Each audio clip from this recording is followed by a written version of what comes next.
Aloha, and welcome to another Candid Conversation. Today, we're joined by Caroline, who looks after our curriculum, happens also to be my daughter, which is wonderful. Good to see you, Caroline. Hi, Dad. And we're posting a blog today called Our Art of the Possible. It's one of our classes, and it kind of goes backwards on where we've been and how we got here and all of the different steps. And Caroline does all of our curriculum work. She's the communications voice and face for IACET and keeps us on track, keeps me on track as to what the content has to look like. So good morning, young lady. Good to see you. Good morning. I also try to keep myself on track as much as possible. So why don't you go backwards and let's just talk about the IACET piece, if you can. What did we have to do to become an approved provider? So IACET does an overview and evaluation of learning materials that any provider wishing to become accredited uses in their classes. So looking at our class objectives, the goals for students. In public education K-12, we call that the students will be able to, and we turn it into an acronym, so it's SWBAT, just to make it confusing. But they look at our objectives, they look at our materials, they look at our file storage, our privacy, our security for student data.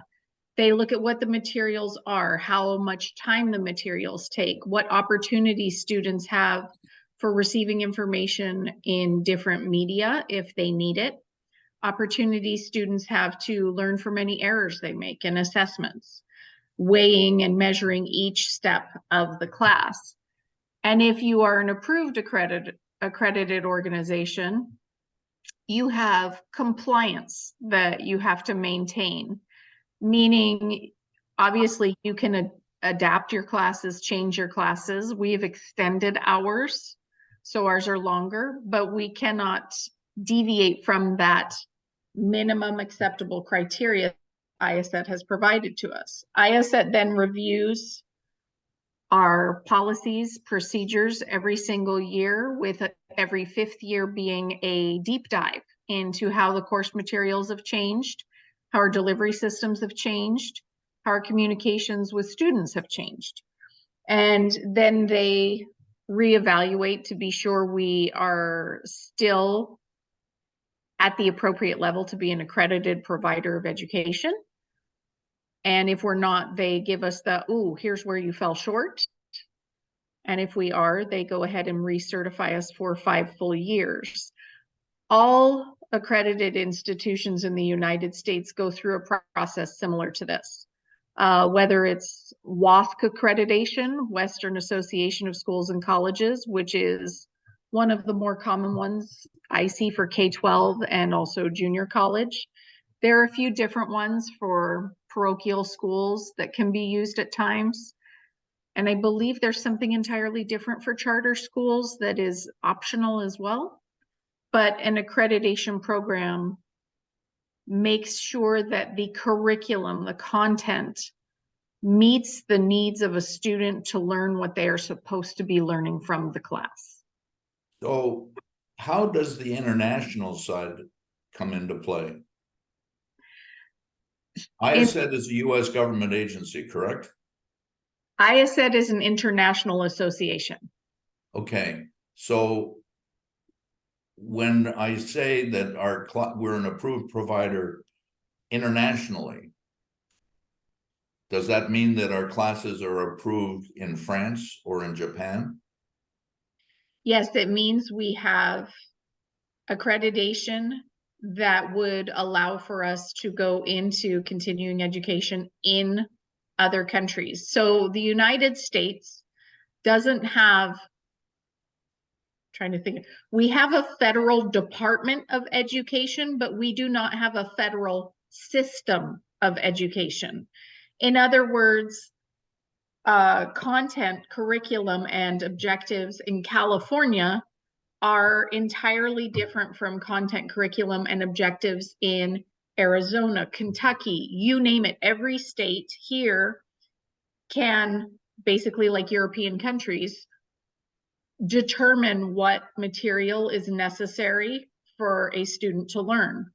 When we take other countries into it, most of them have a federal standard of education. Students should be coming through classes at this level with this knowledge.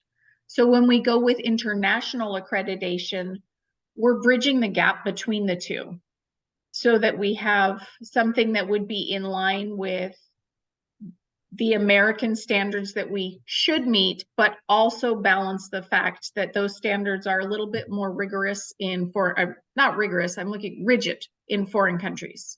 So let me use that as an example and go to the privacy issue. IACET has concern about the privacy of the student data information, correct? Yes. Canada has a law, PIPED A, PIPED-A, that requires a content provider to a school to have their data storage on a platform in Canada. How does IACET deal with that one? Any idea? IACET doesn't actually deal with how the data is stored according to foreign countries' regulatory policies.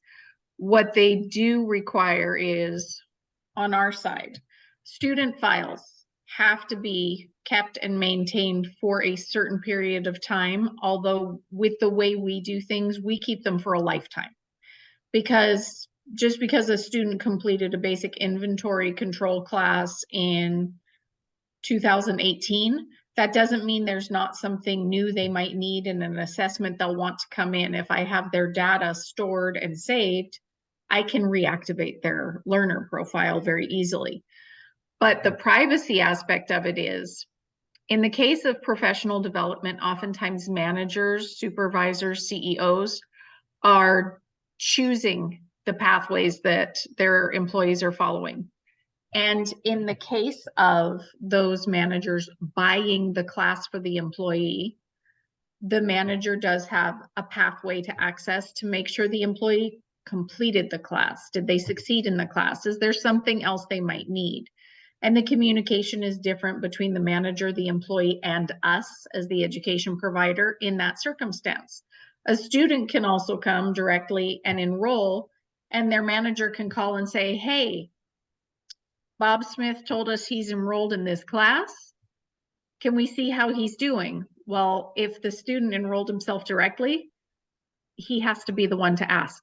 He has to be the one to say, hey, do you mind printing this out in a different way other than my learner dashboard so I can show my manager? Okay, so that takes us to when somebody enrolls in a product from Learning Without Scars online, and we go through the enrollment process today, English, French, and Spanish, and we go to the shopping cart, we are able to have a team leader show for every enrollment, correct? Yes, we are. Where does that happen and how does that happen? So on the learning management software side, the team leader, the person who's chosen to be assigned, gets a different status than learner. There is a team leader assignment. Who specifies that? The enrollee or the company or both? It can be both. So if a company has enrolled several students, they can say, our team leader for this group, say it's the warehouse guys, and they have a supervisor in the warehouse. Our team leader is going to be their supervisor. Here's his name. So then it would be a manual entry on my part to say, here's the supervisor, he's the team leader, and that gives him a portal so he has access to their activity.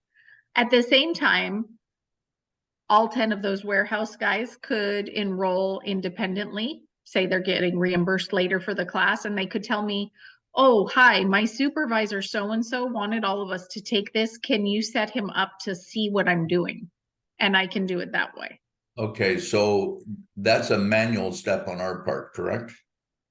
It is at this point, yes, but keep in mind LMS is always updating and improving their approaches. So we're working with an outfit called, a company called Zentoro, to create a learning portal for Learning Without Scars.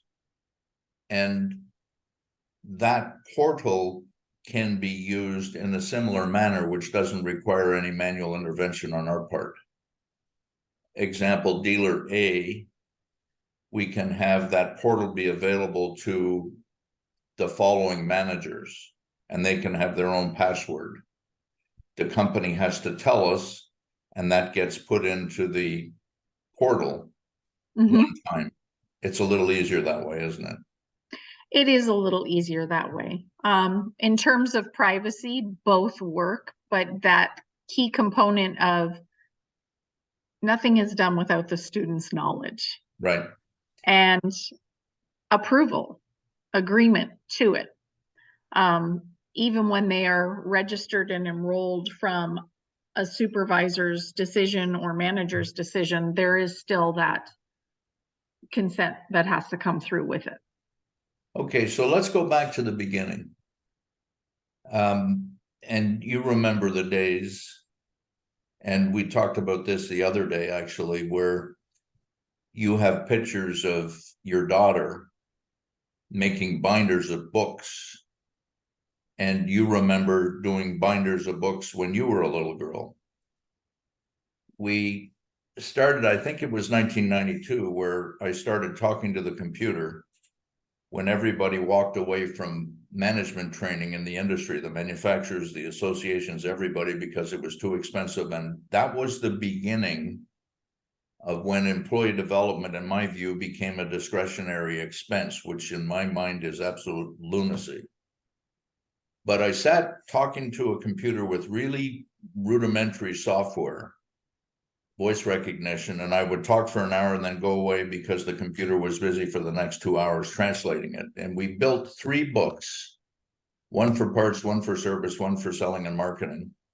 Then we had dealers come in and we proofed the classes with them. They were consulting clients of mine in those days, and they were gracious enough to come in at their expense and listen to us and help us put the classes together. And that took us to what we had was a 2-day format, 15 hours, 4 4-hour blocks of learning, tying it to selling, operations, finance, and leadership. And in each 4-hour block, we did 2 subject-specific classes, which we built. And then we morphed it into 3 years progress, what it looks like when it's right first, performance excellence second, reaching market potential third, so that we had 3 2-day, 8-hour programs, 24 classes. Then in the early 2000s, everybody wanted to go to webinars. So we built a bunch of webinars, 45 to 60 minutes. And I hated those damn things, but it was a slide, text on the slide, and then me talking to the internet. Couldn't see anybody. And we morphed that into a situation where I used a high definition camera and a projector, and we broke it up, and I'd walk in front of the camera and talk to people for a while. That was a bit of a better deal. And if I may interject there, Yep. I had a favorite part of that because I was helping proctor those webinars. When you and mom would be in Hawaii, in the Ilikai, the screen that you stood in front of took up an entire space in your apartment there, because the first apartment was right on the beach, right where all the tourists wanted to be. And mom would have to army crawl to get around in the apartment when you were doing your webinars. It was so small.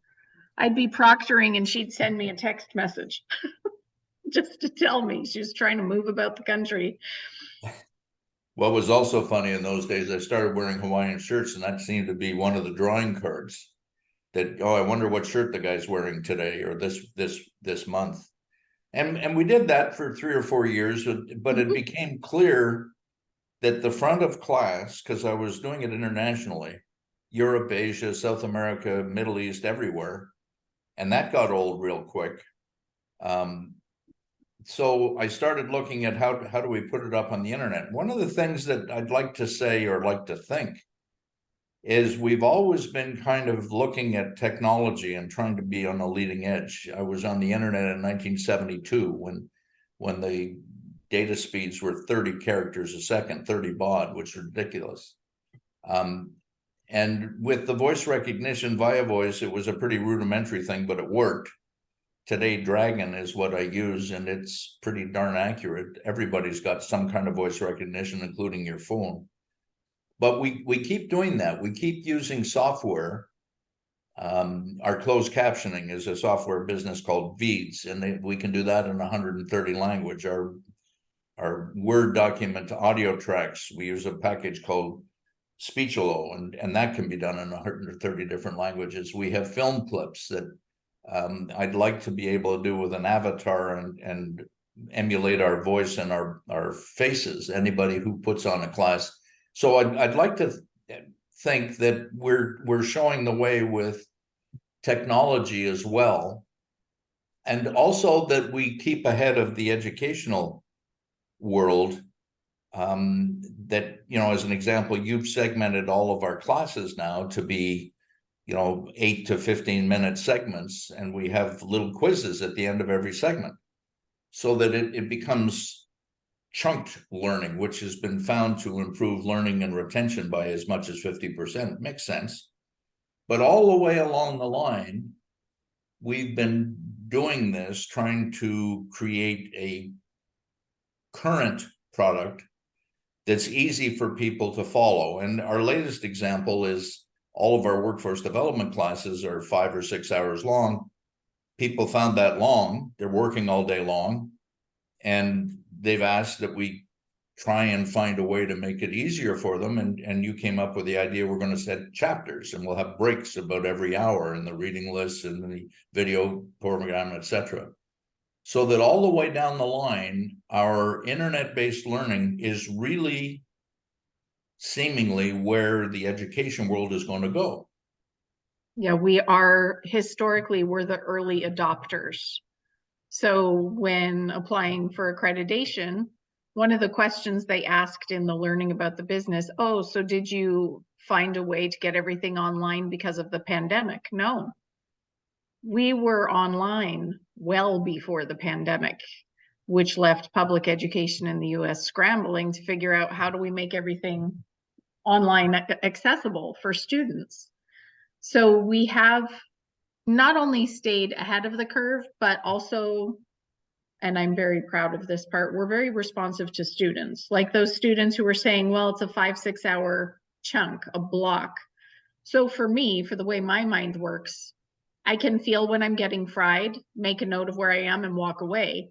But that's not necessarily intuitive. Many students feel that if they have material in front of them, they must get through all the material in one fell swoop, as if it's a single hour-long class, when a 5-6 hour online course is entirely different. So responding to that need, yes, we are modifying and adding chapter breaks so that if a student needs a break, here's a good point in time for you to walk away from your computer. Do something else. Yeah. And if they hit that point and they go, I still feel pretty fresh right now, they can keep going, and there will be another approximately 1 hour later. But making sure that our classes don't just meet the needs in terms of information and skills and goals, but the needs students have to learn comfortably and enjoyably. It's part of the reason we're learning without scars. Yeah, I'm pretty pleased with that too, Caroline. The adult education, we have 2 streams of learning. You made mention to the fact that the United States does not have a universal education approach like many different countries do.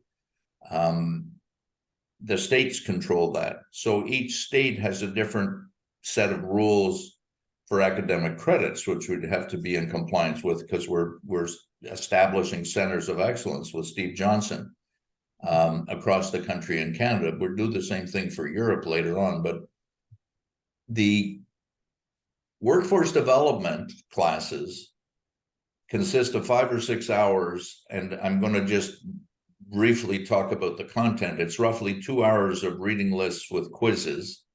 It's roughly 2.5 hours of video clips in segments with quizzes, and then it's pre-tests and final assessments and surveys for another half an hour to an hour, so that each of the classes is a minimum of 5 hours. IACET, I believe, allows 1 academic credit for 1 CEU, and 1 CEU requires 10 hours of education. Am I saying that properly? I believe so. So when we get the accreditation, when we become the approved provider once every 5 years, every year they come in and evaluate us again. They do a checkpoint, correct? Yes. At that point, what do? Do they test drive some of our classes? How do they approach it? They always ask me to give them a couple of sample classes that I would like to walk them through. And we do Zoom meetings. I do write-ups. We have an almost 200-page living document that's our accreditation package, where each segment, each content item in a class is presented to them, explained to them in writing. The process, the reasoning, everything is presented to them. And then they determine, okay, yes, so this is, when we first became accredited, our courses were shorter. So we would be looking at moving up to about half of a CEU for 1 workforce development class. So they would assess 2 of the classes to make sure that it's on board with what I'm explaining to them and what's in our document. And today we have 108 of those classes. Yes. We also, do they look at our assessments as well? They do look at our assessment methods, especially, and this was one of the things I overlooked because I teach middle school during the daytime, during the school year. They prefer that adult learners have here's where something was incorrect on a multiple choice, so that they can go back not only to review the class, but that they can say, oh, I misunderstood this part, or I just plain out forgot. For me, with multiple choice in the public education classroom, it's not so much for the students to know what they missed, it's for me to look for the patterns in what they missed. And I did that with our classes too. If students were all missing question number 3 on this one assessment, I did something wrong in the creation of question number 3, because nobody can get it. But the factor where the students want to see what they got wrong, know where they went wrong with it, that was a new detail for me. Now, do we show that to the student? Students do see their results on their quizzes, their assessments, if they count for credit, and it shows them any questions they were marked incorrect and what the correct answer should have been. Okay, so if they take the assessment more than once, for instance, we allow them to take the assessment twice, the final assessment, correct? Yes. So they know what the correct answer is on the questions that they got wrong, correct? Yes. However, with our learning management software, the order of the answers changes. The order of the questions change each time they do an assessment. Is that correct? Yes. So it's not just a matter of look at question 3, it should have been C instead of A. They have to actually look at what the question has asked them for, read it, look at what the answer is, read it, because it won't just be in the same order every time. And part of that was in response to a lot of college needs. When students take online tests, they're often in a lab setting where they're sitting one right next to each other, like your elbows could bump.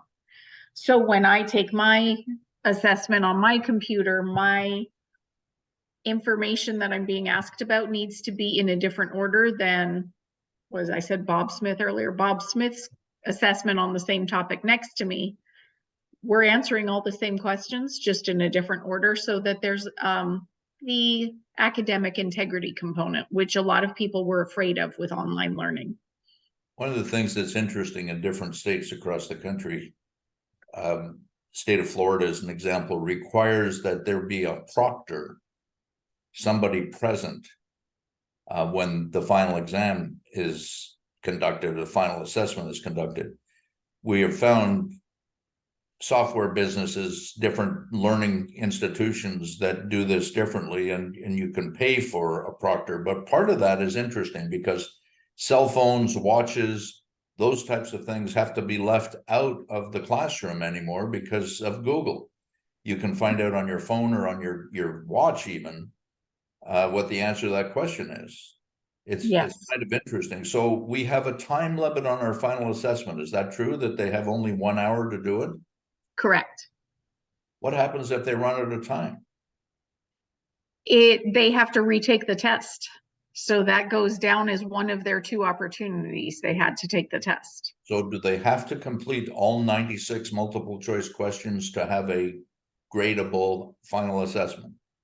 For the CSAs, yes, it is it'll give them a grade on what they completed, but everything they skipped would be marked incorrect. So, okay, so if somebody did, of the 96, if they got 100% right on 80% of the questions and didn't do the final 20, they still passed, correct?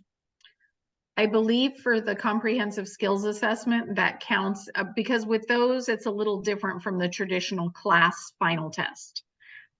For one, the final test in the class is shorter, right? It's 20 questions. Right. But with the comprehensive skills assessment, you don't get locked out of it in terms of, oh, you didn't pass twice. Instead, you have that point that we look at, the 76%. If you're scoring above a 76%, the professional development you need in your particular job function is going to be maintenance and new details. If you score below that 76%, you might need a little bit more onboarding. Why do we do this the way we do this in your job function? You might need the big picture. So the comprehensive skills assessment, it wouldn't be an accurate result for their knowledge if they didn't finish the whole thing, but they wouldn't be frozen in time, unable to move forward if they didn't finish the whole thing. I got you. So that opens up the other discussion. We have technical schools that are putting our classes up as general education credits. Yeah. And in those cases, we have to comply with not the IACET 10 hours for one CEU, but what the state indicates is face-to-face time and homework time. Correct. So we've redrawn, based on requests from schools, 14 of our classes for service and 14 of our classes for parts, to each be 6.5 hours of face-to-face and 13 hours of homework, so that we can meet the 13 hours of face-to-face and 26 hours of homework for one academic credit at the state level.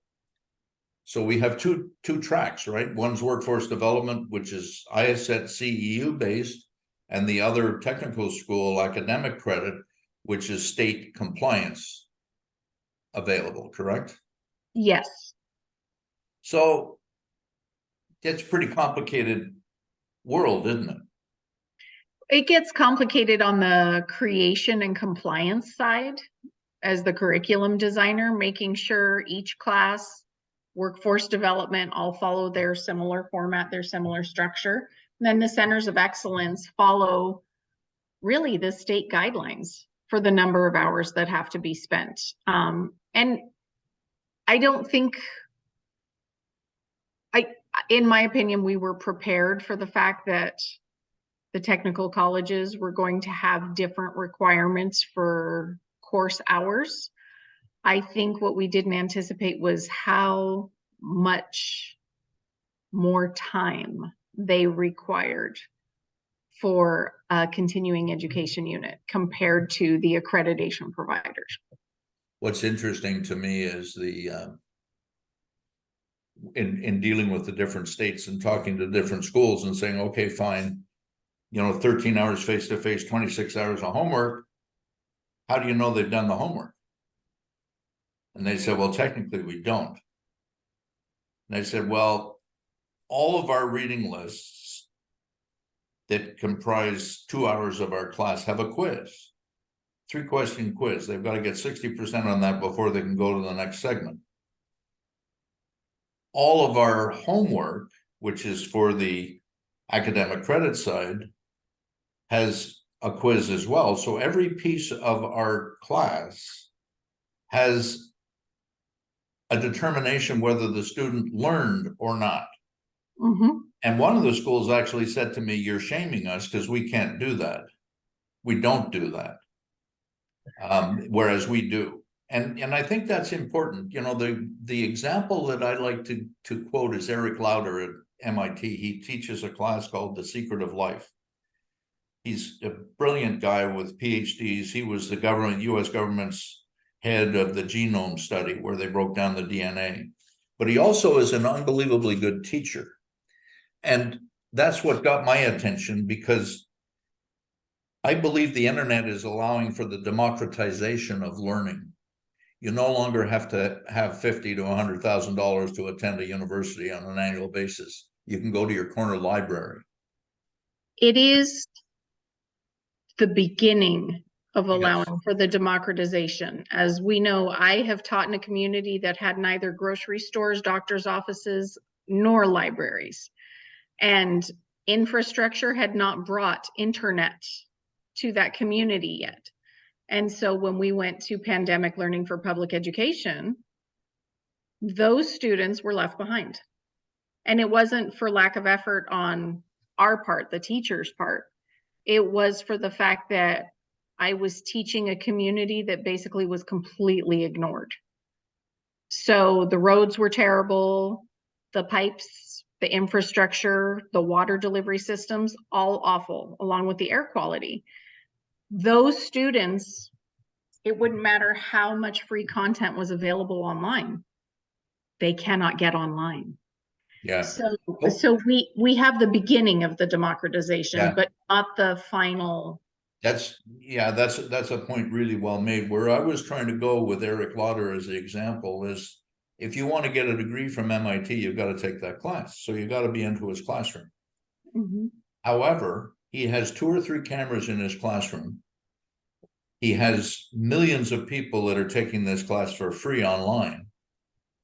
And I believe that's what the future of education looks like. We've got a lot of infrastructure to come up to, but students through the pandemic have been really seriously penalized by not going to school. It looks at socioeconomic patterns. If you were well off and you had access to the internet at home, you didn't really lose a lot. But the statistics are coming in now as to what the learning was like at 2022. It's the lowest math and the lowest reading that we've had in 20 years. So there's consequences to how we have dealt with education over the years, but I believe that's important for us, like you say, to make sure that we're not presenting the material incorrectly that's leading to the wrong answers, that we're not creating the question that's leading to the wrong answers, that we're truly trying to have, when they finish with the class and they walk away, they have new knowledge that they didn't have before they started. And everybody that I have on Zoom calls, and I've been doing this a lot for the last month, after they've taken a class, we have a chat about it. And we talk about the key learning outcomes that are part of IACET. And example, teleselling, our 3 C's, using the telephone as a customer service tool, overcoming objections, asking questions, buyer's needs. Those are the 5 key learning pieces. And when talking with the students about those things, they all learned something. They benefited from it. They were happy about that. But they all said the same thing. Damn, there's a lot here. And that leads to the fact that learning is hard. It's not easy. And we're asking this later generations to embark on a lifelong learning journey. It doesn't stop when you leave school. It just starts there. And that's alien to a lot of people's thinking. For some students, because I've had the privilege now to see students graduate high school and go off into the world. And usually it's the oddest moment. You're in a grocery store and someone's towering over you going, "Hey, are you, well, oh my gosh, well, last time I saw you, you were 8 years old." And for a lot of students, I'm noticing that the time they're spending before they graduate high school is not about learning. It's about other things. And for them, the learning seems to begin after they graduate high school. And I'm wondering if that's just like we talk about learner profiles, if you're visual, if you're auditory, if you're kinesthetic, if you really need to get hands-on. I wonder if for some students, the independence of choosing that path, they go into a job. They say, wait a minute, I'm here in this job and I want to be over there in that position. How do I get from where I am to there? That seems to be a bigger motivator for a lot of students than, no, seriously, you're here to learn with me.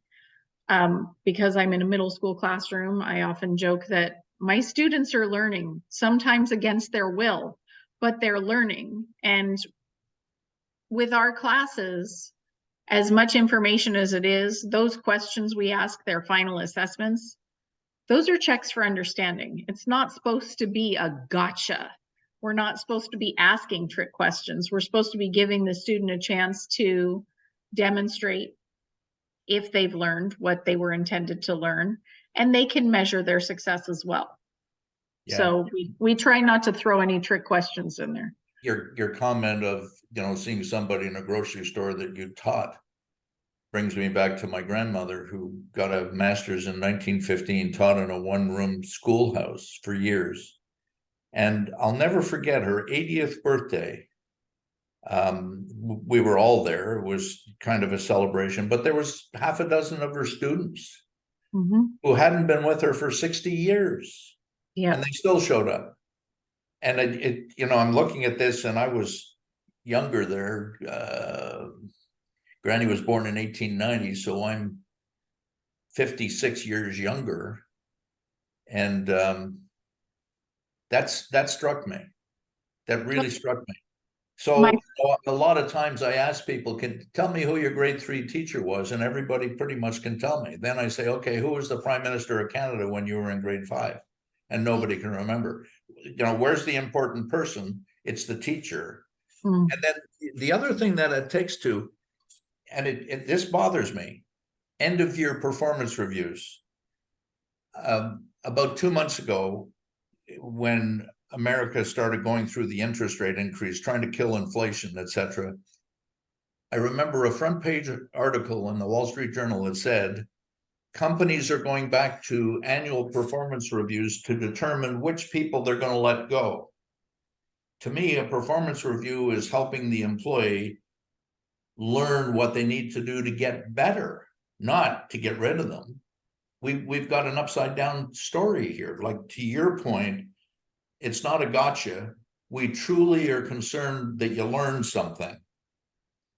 And that's important to me.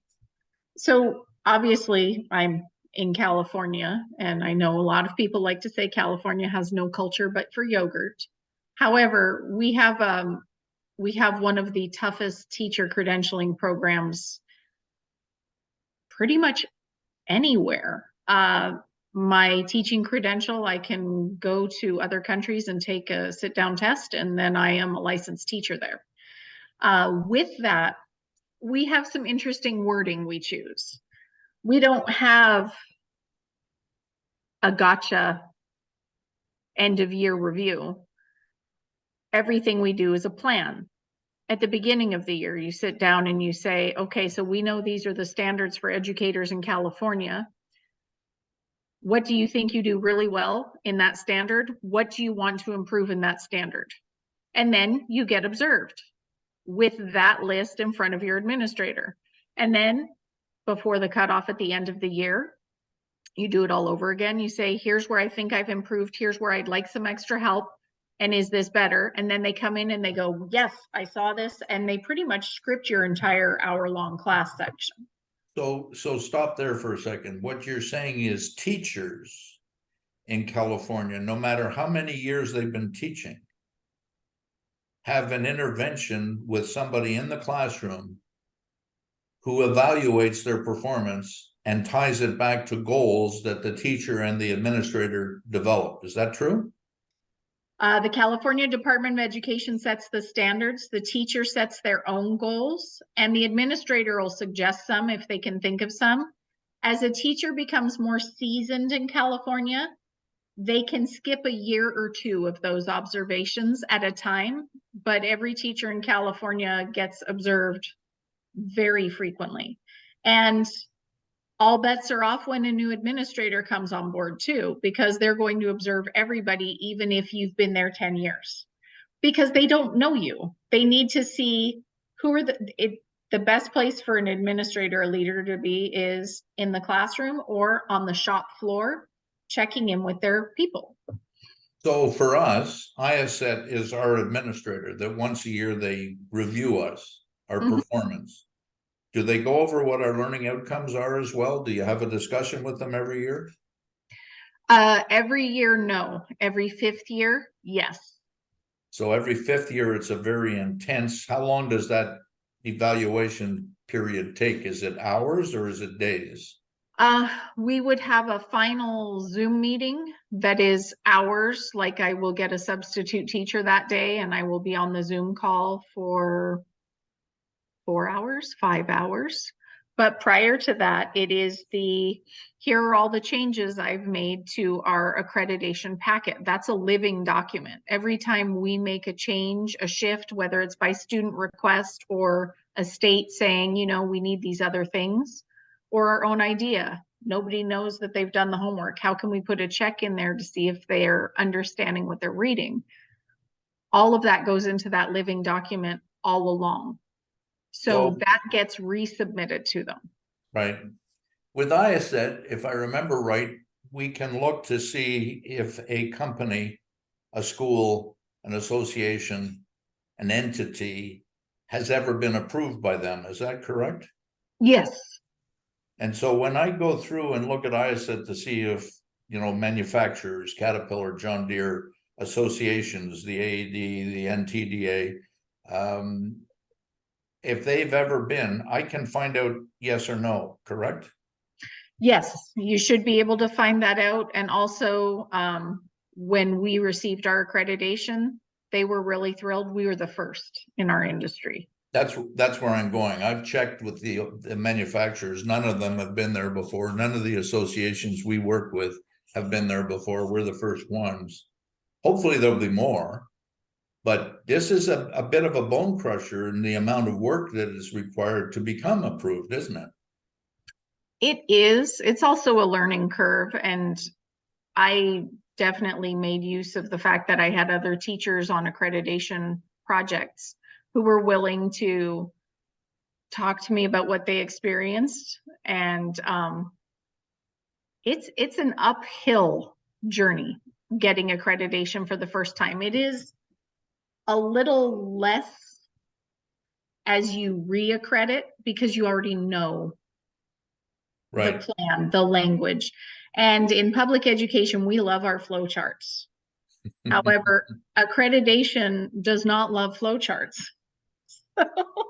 So that was a learning curve too. So what do you see coming that we haven't looked after? We've got all these classes. People give us suggestions as to what they'd like us to add. They critique us on what they don't like or what they were surprised with. What would you like to see us do that you and I haven't talked about yet? If you had a magic wand, what would you do with Learning Without Scars from this point forward? I would like to borrow a page from the state of Idaho's plan, and I would like to see these courses available with a statewide grant to high school students everywhere. So let's everywhere. Talk to that for a second. The state of Idaho offers a $7,500 scholarship to any high school student who wants to take advanced placement or college prep or college classes when they're in high school. And the vice president of workforce development for College of Western Idaho, which is one of our centers of excellence, is excited about embedding that in the high school. So let me just put another little elevator on that. I think there's 400,000 high school students in the state of Idaho. And I was just looking at a study across the United States that there's 10 states that have 30% or more of their students in high school at a 3.0 or higher grade. In talking with the workforce development boss in Idaho, she's wanting to embed at least 30% of the high school students that have 3.0 and higher in this program. And if you think about the continuum of a career, I don't know how a 17-year-old or an 18-year-old can determine what they want to do for the rest of their life. There's just too much out there. There's too many choices anymore.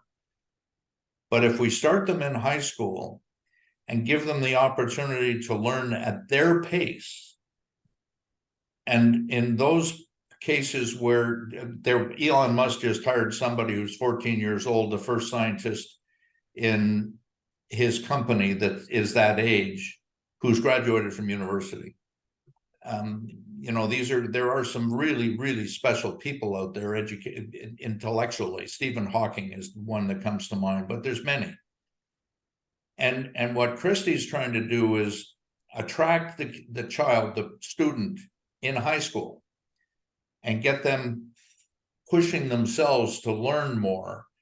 And that leads us to summer employment. That leads us to apprenticeship programs. That leads us to career development for people. And it's not just about helping them get better, but maybe you're not in the right application. Maybe you should be working in accounting rather than in sales, or in service rather than in parts, etc. And we typically don't do that, nor do we do a good job at that. And we're starting to see stress between the silent generation and the baby boomers. You're a millennial, I guess, right? Or are you a Gen X? I'm Gen X. I'm the generation that everybody says we're the dangerous ones. Yeah. We're a smaller group, but we're dangerous. Well, the interesting thing is Gen Z and Alpha, the other ones, they don't understand cursive. There's a comedy act that I was just watching. They don't understand cursive. They don't know what an envelope is. A paper map, don't do this to me. And this comedian was making the point, it's okay, they'll take over the world, but we can easily get it back because we'll do our battle plans in cursive and we'll put it in a letter and they won't know what that is.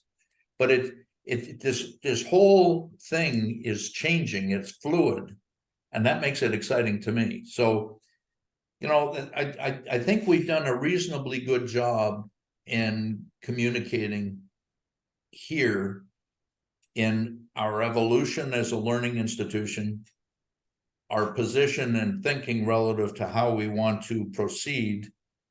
You want to wrap it up with a bow and give me some closing comment that's an epiphany striker? So a lot of times we delineate education, and I do it in the way I speak. I emphasize if I'm speaking of K through 12, or if I'm talking about adult education, or what we also call higher education. I would challenge all of us to look at higher education as something that starts a lot younger. Bringing those classes into the high schools, curriculum and content in public education before students go to college is very structured and doesn't always leave a lot of room for getting out there in the world. And I think that's why I see students who don't really feel like they're starting their actual learning until they're out there in what we think of as the real world, which is really just the grown-up world. You're 18, you can vote, you can drive your car, you can go get a job without getting permission. And I think we need to start bringing the information of jobs, industries, economy to students before they reach college. Maybe I would be better at accounting. That's stuff we reserve for higher education, and higher education should start in lower grades. Yeah, There's my, I agree with that. You know, there's a comment, 1963 is when I took my SAT exams. And 1963 is the high watermark for grades or scores on the SAT. And ever since then, the SAT, well, today, the SAT and ACT aren't required at many universities because they find it to be discriminatory for whatever reason. We seem to have been dumbing down education rather than ratcheting it up. And what you're talking about is taking more skills into lower ages so that people get exposed to more learning more quickly. and with students, what I've always found is if you set a really high bar, they don't get upset. They get excited. Yeah. Even when steps on the way might be frustrating or really challenging, depending on their skill sets, their language abilities, the pandemic gaps that we've seen, when they are treated and challenged to be absolute experts and geniuses, because they really are. You just have to unlock the door. They tend to try to rise to that occasion. And that's where progress happens. It doesn't happen by saying, okay, you're stuck over here, so let's move by 1 inch. Here's everything that's available to you. Where do you want to go? They have agency too. And we see it with our adults, but they're coming out not necessarily knowing how to use that yet. I agree with you. I think, you know, expecting the best, you will get better results. Thank you, Caroline, for the time, and thank you everybody for listening to another Candid Conversation. We hope you enjoyed this and listening to our evolution as a learning platform, and look forward to having you at another Candid Conversation in the near future. Mahalo.